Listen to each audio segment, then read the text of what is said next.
भगवत गीता के नाम कुछ पल हर सुबह शाम चैनल में यह नाम आवाज एक बार फिर आप सबों का स्वागत और अभिनंदन करती है।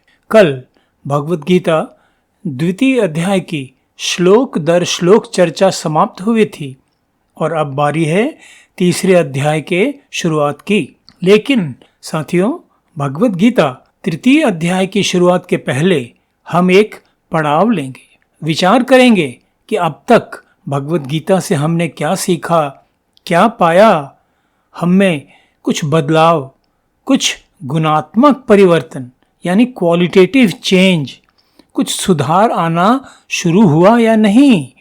यदि उत्तर है हाँ तो यह शुभ लक्षण है, और यदि उत्तर है ना तो गंभीरतापूर्वक विचार करने की जरूरत है कि क्यों नहीं। साथियों, भगवत गीता सिर्फ पढ़ते सुनते चले जाना ही तो हमारा उद्देश्य नहीं है। हमारा उद्देश्य है भगवत गीता के उपदेशों को सुनना, समझना, इन्हें आत्मसात करना और इनमें वर्णित ज्ञान के अनुरूप अपने आचरण में, अपनी दिनचर्या में सुधार लाना। तभी तो भगवत गीता के पठन पाठन से हमें लाभ प्राप्त होगा।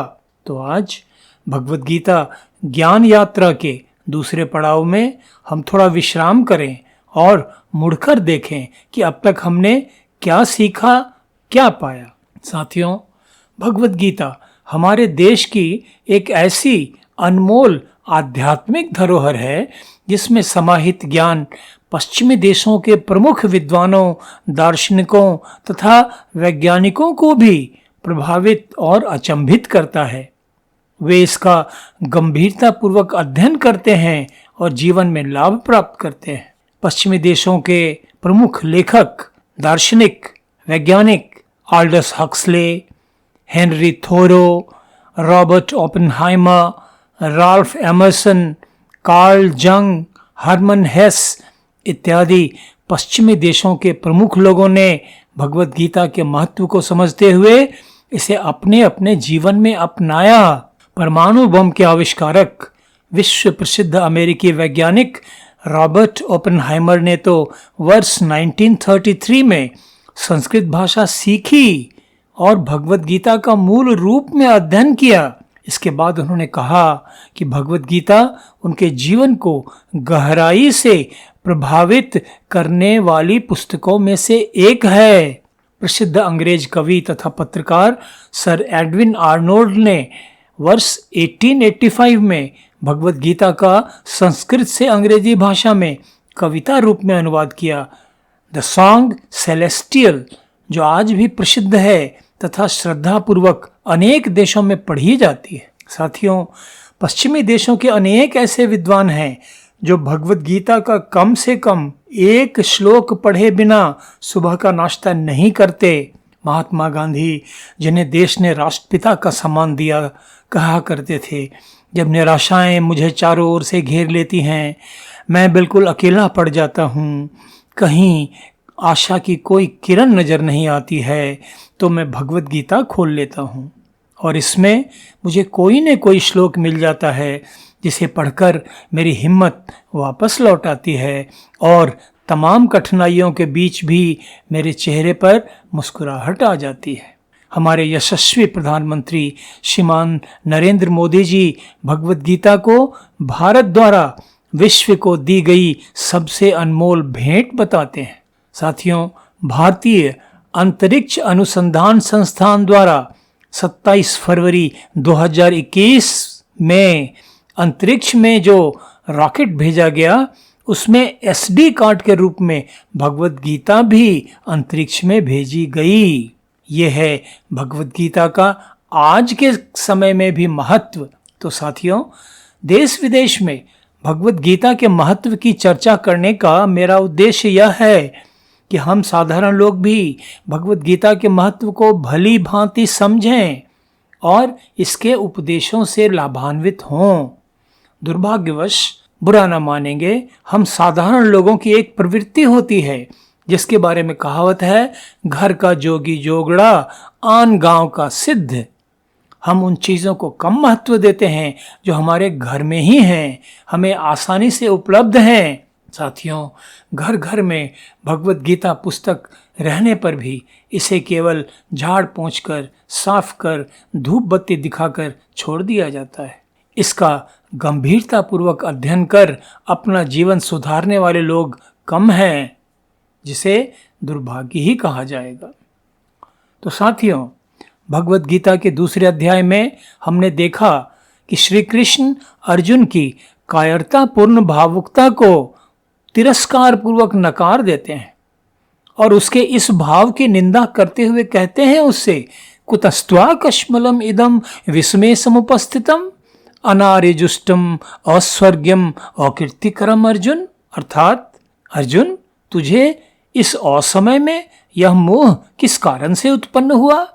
क्योंकि न तो यह श्रेष्ठ पुरुषों द्वारा आचरित है, न स्वर्ग को देने वाला है और न ही कीर्ति को बढ़ाने वाला है। श्री कृष्ण इसके आगे कहते हैं, क्लैव्यंग मासम गमः पार्थ न एतत् त्वयि उपपद्यते क्षुद्रं हृदय दौर्बल्यम तिक्त्वा उत्तिष्ठ परंतप। हे अर्जुन, नपुंसकता को मत प्राप्त हो, तुझ में यह उचित नहीं जान पड़ती। हे परंतप, हृदय की तुच्छ दुर्बलता को त्याग कर युद्ध के लिए खड़ा हो। तो इस प्रकार हम देखते हैं कि यह प्रसंग, भगवत गीता का यह प्रसंग हम साधारण जगजीवों को जीवन संग्राम का दृढ़तापूर्वक सामना करने की शिक्षा प्रदान करता नजर आता है, न कि संसार से पलायन करने का। साथियों, अर्जुन ने तो श्री कृष्ण से कहा ही था कि भिक्षा मांगकर जीवन बिता लूंगा, किंतु यह युद्ध नहीं करूंगा जिसमें मुझे अपने श्रेष्ठ जनों को मारना होगा। किंतु श्री कृष्ण तो उसके इस विचार को तिरस्कार पूर्वक नकार देते हैं और उसे परिस्थिति का दृढ़तापूर्वक सामना करने के लिए उठ खड़ा होने का निर्देश देते हैं। योगेश्वर श्री कृष्ण भगवत गीता में बड़ी स्पष्टता से समझाते हैं कि सांसारिक जीवन की जिम्मेदारियों, कर्तव्यों से पलायन करने की आवश्यकता नहीं। मैं फिर दोहराता हूँ, सांसारिक जीवन की जिम्मेदारियों, कर्तव्यों से पलायन करने की आवश्यकता नहीं। जरा सोच कर देखिए, यदि संसार के सभी लोग कर्म छोड़कर सन्यासी बन जाएं, जंगलों में चले जाएं, तो संसार की क्या स्थिति होगी? भूख, बीमारियां, अव्यवस्था। और दूसरी ओर इस सच्चाई से भी इनकार नहीं किया जा सकता कि भौतिकवादी सभ्यता, जिसका आज बोलबाला है, खामियों से भरी हुई है, जिनके कारण मनुष्य का जीवन अशांत, दुखमय बना हुआ है। तो गुरु रूप में योगेश्वर श्री कृष्ण भगवत गीता द्वितीय अध्याय में बड़ी कुशलता से इस द्वंद्व का भी समाधान प्रस्तुत करते हैं। और क्या है यह समाधान? समाधान है अनासक्त भाव से कर्मफल की आशा निराशा का द्वंद्व त्याग कर संसार के अपने सभी कर्तव्यों का दृढ़ता पूर्वक पूरे समर्पण भाव से पालन करना, ऐसे जैसे हमारे द्वारा किए जा रहे छोटे बड़े सभी कर्म परमात्मा की पूजा हैं, उनकी पूजा के रूप में पूरी श्रद्धा से किए जा रहे हैं। साथियों, इस भाव से, इस पवित्र भाव से, इस समर्पित भाव से संसार के कर्म करने से संसार चक्र भी चलता है और मनुष्य कर्म बंधन में पड़े बिना अपने नियत कर्तव्यों का पालन भी करते हुए मानव जीवन के चरम लक्ष्य परमात्मा प्राप्ति के मार्ग पर अग्रसर होता रहता है। जीवन में कोई द्वंद्व, कोई संशय, कोई दुविधा नहीं सताती है। जीवन सात्विकता पूर्वक एक निश्चित दिशा में बढ़ता रहता है, जिसकी परिणति अंततः मोक्ष प्राप्ति के रूप में होती है।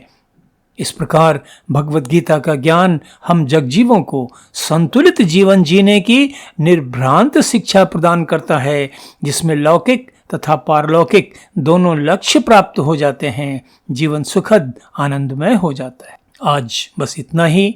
भगवत गीता तृतीय अध्याय के पहले श्लोक के अर्थ तथा व्याख्या के साथ कल फिर आप सबों के बीच उपस्थित होऊंगा।